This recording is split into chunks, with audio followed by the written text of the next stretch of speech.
Welcome to the RJ Bibliophile. Today we are listening remaining new chapter. Chapter 4.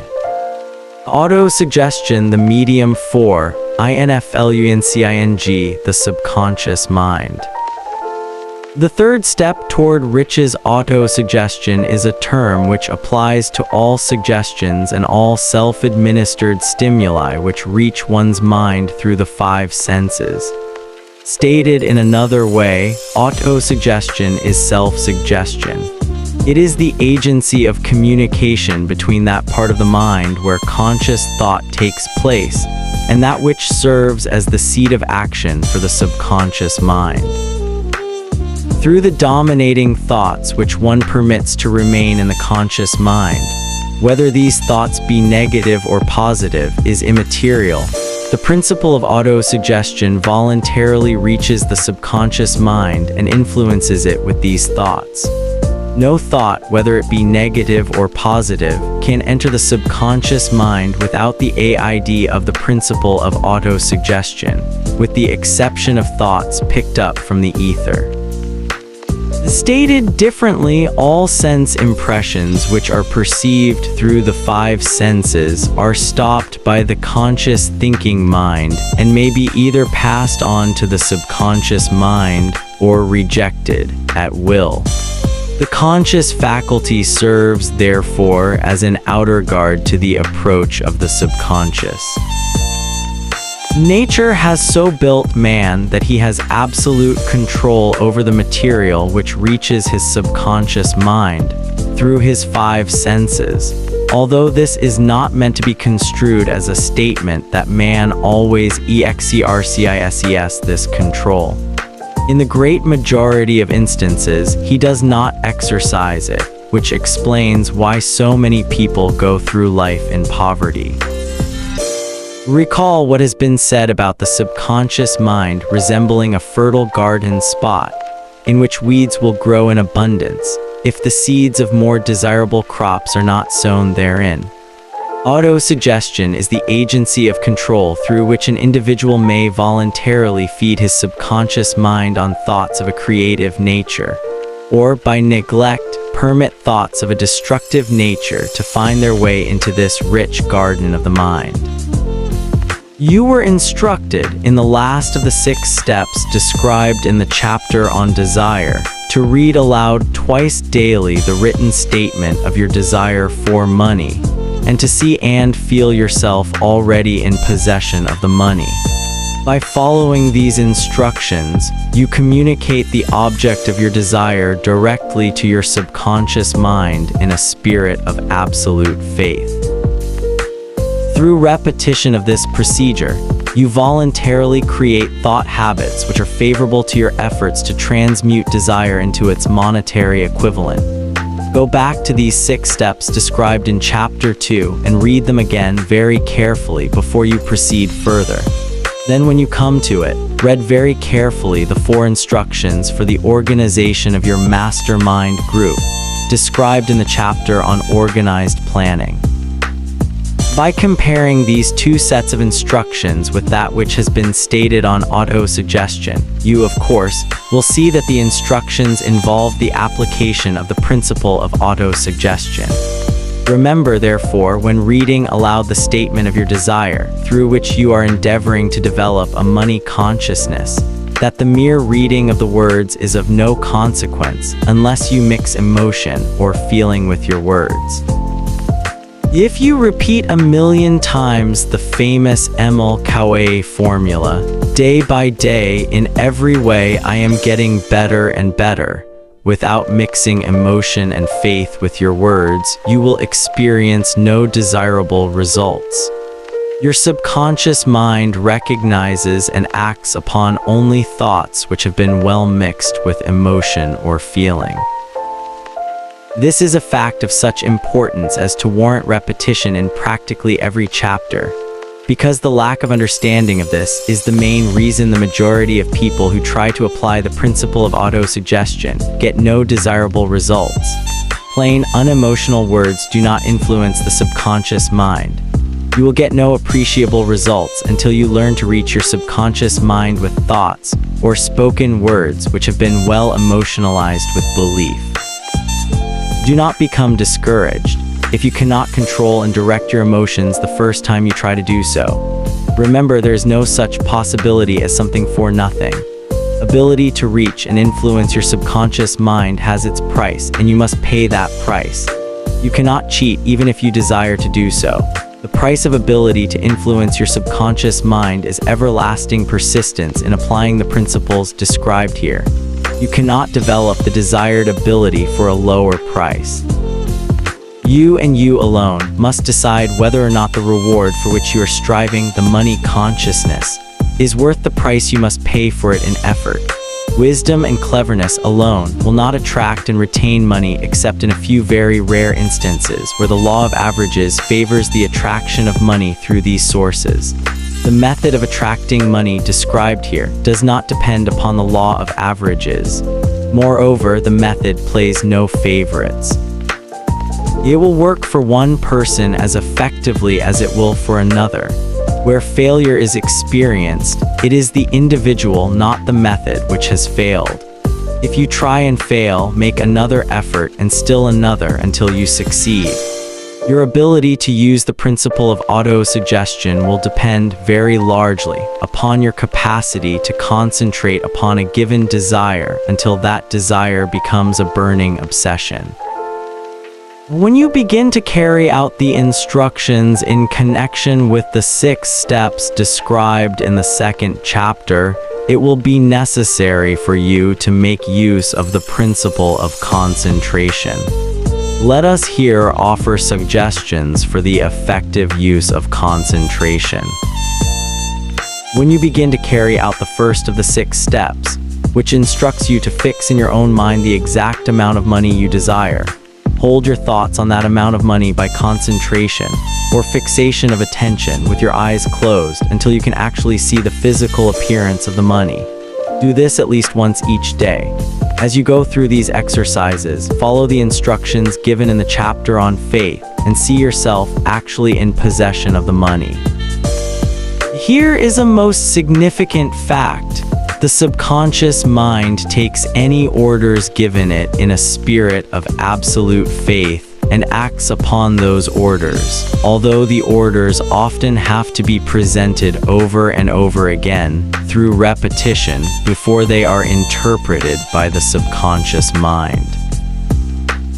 Following the preceding statement, consider the possibility of playing a perfectly legitimate trick on your subconscious mind by making it believe, because you believe it, that you must have the amount of money you are visualizing, that this money is already awaiting your claim, that the subconscious mind must hand over to you practical plans for acquiring the money which is yours. Hand over the thoughts suggested in the preceding paragraph to your imagination and see what your imagination can or will do to create practical plans for the accumulation of money through transmutation of your desire.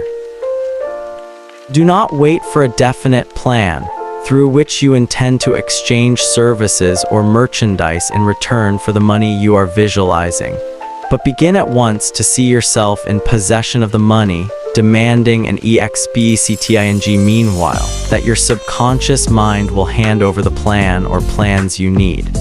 Be on the alert for these plans, and when they appear, put them into action immediately. When the plans appear, they will probably flash into your mind through the 6th sense in the form of an inspiration. This inspiration may be considered a direct telegram or message from infinite intelligence. Treat it with respect and act upon it as soon as you receive it. Failure to do this will be fatal to your success. In the 4th of the 6 steps, you are instructed to create a definite plan for carrying out your desire, and begin at once to put this plan into action. You should follow this instruction in the manner described in the preceding paragraph. Do not trust to your reason when creating your plan for accumulating money through the transmutation of desire. Your reason is faulty. Moreover, your reasoning faculty may be lazy, and if you depend entirely upon it to serve you, it may disappoint you. When visualizing the money you intend to accumulate, with closed eyes, see yourself rendering the service or delivering the merchandise you intend to give in return for this money. This is important. Summary of instructions: the fact that you are reading this book is an indication that you earnestly seek knowledge. It is also an indication that you are a student of this subject. If you are only a student, there is a chance that you may learn much that you did not know, but you will learn only by assuming an attitude of humility. If you choose to follow some of the instructions but neglect or refuse to follow others, you will fail. To get satisfactory results, you must follow all instructions in a spirit of faith. The instructions given in connection with the 6 steps in the second chapter will now be summarized and blended with the principles covered by this chapter as follows. First, go into some quiet spot, preferably in bed at night, where you will not be disturbed or interrupted. Close your eyes and repeat aloud, so you may hear your own words, the written statement of the amount of money you intend to accumulate, the time limit for its accumulation, and a description of the service or merchandise you intend to give in return for the money. As you carry out these instructions, see yourself already in possession of the money. For example, suppose that you intend to accumulate $50,000 by the 1st of January 5 years hence, that you intend to give personal services in return for the money in the capacity of a salesman. Your written statement of your purpose should be similar to the following. By the first day of January 19, I will have in my possession $50,000, which will come to me in various amounts from time to time during the interim. In return for this money, I will give the most efficient service of which I am capable, rendering the fullest possible quantity and the best possible quality of service in the capacity of salesman of describe the service or merchandise you intend to sell. I believe that I will have this money in my possession. My faith is so strong that I can now see this money before my eyes. I can touch it with my hands. It is now awaiting transfer to me at the time and in the proportion that I deliver the service I intend to render in return for it. I am awaiting a plan by which to accumulate this money, and I will follow that plan when it is received. Second, repeat this program night and morning until you can see, in your imagination, the money you intend to accumulate. Third, place a written copy of your statement where you can see it night and morning, and read it just before retiring, and upon arising until it has been memorized. Remember, as you carry out these instructions, that you are applying the principle of auto-suggestion for the purpose of giving orders to your subconscious mind. Remember also that your subconscious mind will act only upon instructions which are emotionalized and handed over to it with feeling. Faith is the strongest and most productive of the emotions. Follow the instructions given in the chapter on faith. These instructions may at first seem abstract. Do not let this disturb you. Follow the instructions no matter how abstract or impractical they may at first appear to be. The time will soon come, if you do as you have been instructed, in spirit as well as in act, when a whole new universe of power will unfold to you. Skepticism, in connection with all new ideas, is characteristic of all human beings. But if you follow the instructions outlined, your skepticism will soon be replaced by belief, and this in turn will soon become crystallized into absolute faith. Then you will have arrived at the point where you may truly say, I am the master of my fate, I am the captain of my soul. Many philosophers have made the statement that man is the master of his own earthly destiny, but most of them have failed to say why he is the master. The reason that man may be the master of his own earthly status, and especially his financial status, is thoroughly explained in this chapter. Man may become the master of himself and of his environment because he has the power to influence his own subconscious mind, and through it, gain the cooperation of infinite intelligence. You are now reading the chapter which represents the keystone to the arch of this philosophy. The instructions contained in this chapter must be understood and applied with persistence if you succeed in transmuting desire into money. The actual performance of transmuting desire into money involves the use of auto-suggestion as an agency by which one may reach and influence the subconscious mind. The other principles are simply tools with which to apply auto-suggestion. Keep this thought in mind, and you will at all times be conscious of the important part the principle of auto-suggestion is to play in your efforts to accumulate money through the methods described in this book. Carry out these instructions as though you were a small child. Inject into your efforts something of the faith of a child. The author has been most careful to see that no impractical instructions were included because of his sincere desire to be helpful.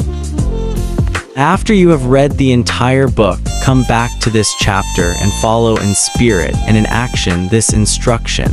Read the entire chapter aloud once every night until you become thoroughly convinced that the principle of autosuggestion is sound, that it will accomplish for you all that has been claimed for it.